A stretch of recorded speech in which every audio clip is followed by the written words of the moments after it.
Hey guys, it's Jessa and this is a quick tip for Canva.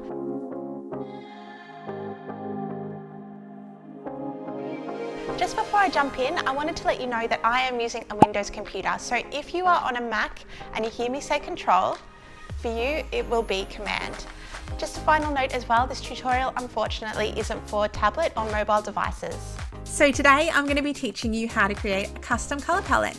Now just to note, this is a pro feature, so you do need Canva Pro, which is paid. It's not available in the free version of Canva. I'm going to jump into it and show you what it is. So on my screen you can see I've got an element. If I click this, the color swatch appears in the top left corner. And you can see I've already actually got some color palettes set up in here. Now it's really great, especially for your branding, or you might have a sub brand. You can sort of have them all saved in there, and it saves a lot of time because instead of having to manually input the color each time, you can just click on it and change it. So I'll show you how to set it up. So towards the bottom of the color palette, you'll see add another palette. So click that, and what that does is it'll open up your brand kit. So you can see I've got all my brand colors under here, and they're all divided into their own color palette. So I'll show you how to make a new one.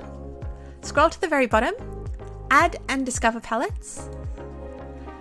Click add a custom palette, and that has created an untitled palette there. So give it a name. Now click the plus button to add a color. And you just keep pressing it and adding more colors.